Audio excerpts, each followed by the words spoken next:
Bene data abakristo ba ER Paruwase Kacyiru, ndabasuhuza mu izina ry'umucunguzi wacu Yesu Kristo. Amahoro abe muri mwe, amahoro abe muri mwe, amahoro abe muri mwe. Yesu ashimwe. Muri iyi minsi ndi mu mwuka wo kuririmba. Ndagira ngo nubwo ntazi kuririmba neza cyane, ariko munyemerere ndirimba ibitero bibiri by'iyi ndirimbo y'194, indirimbo tuvana muri Zaburi 121. Imana ni yo murinzi wawe wo kwizerwa, niyo gicucu cy'iburyo bwawe gihoraho, ku manywa izuba ntirizakwica, nijoro ukwezi ntuzagutinya. Imana niyikurinda ibibi byose iteka, Imana niyirinda ubugingo bwawe neza,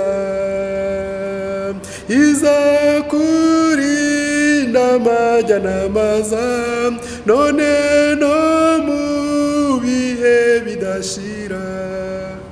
Yesu ashimwe, haleluya. Turashima Imana. Bene data muribuka hari ubuhe nigeze kuvuga ibintu ntazi aho mbikuye, ariko ntanatekereza ko bishobora kubaho. Murabyibuka agena avuga ngo mwibaze igihe byaba pastori aje yiteguye ku cyumweru agahagarara mu rusengero, hanyuma ntabone umukristo n'umwe uza gusenga. Mu by'ukuri nabivugaga ariko mfite kwizera ko bidashoboka. Ngira ngo n'abakristo namwe ntimwemeraga ko bishoboka, ariko uyu munsi hari icyo nize, muri iyi minsi hari icyo nize. Iyi coronavirus yitwemeje ko bishoboka. Iyo ibintu nk'ibi bibaye, nanone bidusigira indi nyigisho. Hari icyo twigiye mu bihe nk'ibi ngibi. Nk'abakristo ba Paruwase ya Kacyiru, reka dushime Imana.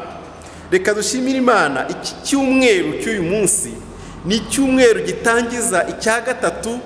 Twari turi mu bihe byiza byo kwiga, mu bihe byiza byo gusenga, mu bihe byiza byo kwiriza ubusa, kandi dufite intego. Intego yacu twafashe muri iyi minsi tuyivana mu rwandiko Pawulo yandikiye Abefeso igice cya 4 umurongo wa 15. Kandi twagize umugisha kubigisha batwigishije muri ibi byumweru bibiri bishize. Iyi ntego twayihaye intego ntoya zo kuyubaka kugira ngo mu by'ukuri tuzayisohokemo, tuzagere muri Pasika dukomeye, twubatse, turi abantu bakuze koko, turi abantu bashyitse ku gipimo, ku kigero cy'igihagararo cy'umwami wacu Yesu Kristo. Pastori watwigishije wa mbere Zigirinshuti Michel, turanamushimira, Imana imuhe umugisha. Yamaze igihe atwigisha ku gusenga, ku ntego ntoya yo gusenga. Kandi mbibutse ko mu byo twavanyemo muri uku gusenga, yadusobanuriye ko gusenga ari ukuvugana n'Imana, ni ukwiherana n'Imana, umuntu akavugana nayo. Ndetse atubwira uburyo butatu dushobora kunyuramo tuvugana n'Imana. Yatubwiye ko dushobora gusenga biturutse muri randevu dufitanye n'Imana. Randevu igihe wowe wumvise ko ushaka Imana ukayisanga kuko hari ibyo ufite byo kuyibwira. Atwigisha uburyo bwa kabiri nanone ko hari n'igihe noneho dusenga amasengesho ya audience, Imana yikwihamagariye ikagutumira, hanyuma kubera ko ifite ibyo ishaka kukubwira, ishaka no kugutuma, ishaka kukugezaho. Ubwa gatatu buba uburyo noneho bwa urgence, gusenga noneho turi muri urgence. Ndizera neza nk'abanyakakiri murabyumva cyane koko ubu turi mu masengesho, turi muri urgence. Ayo ni amasengesho ya urgence. Rero twarateguwe twarateguwe mu buryo buhagije kugira ngo tuzamenye uko twitwara no mu bihe nk'ibi ngibi. Icyumweru cya kabiri umuvugabutumwa wacu Pastor Abusalomo, nawe turamusabira umugisha, yatwigishije ku kwizera. Kandi twabonye kwizera ari intwaro ikomeye cyane mu gukura k'umukirisitu, kuko iyo mu gukura k'umukirisitu yabuze utakaje kwizera nta gukura aba afite. Bene data, ibi bihe turimo biraduhamagarira kuba maso, biraduhamagarira gukanguka, biraduhamagarira gushikama mu byo twizera, muri ubu buryo bwo kwizera. Ibi ni ibihe bidusaba kwizera kuruta uko twizeye mbere.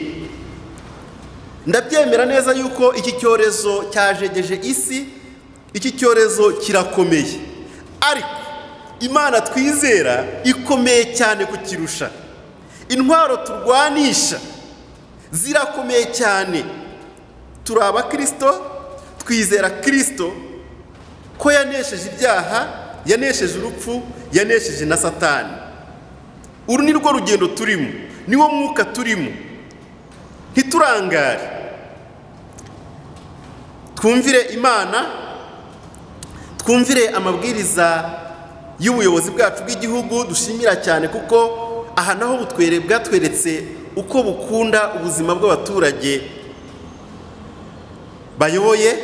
Twumvire abayobozi b'itorero ryacu, turashimira nyakubahwa Archbishop, harimo guhumeka, arimo arakora umunota ku wundi atugira inama uko turi buze kubyitwaramo. Mwabonye no ku yandi matorero hirya no hino niko biri.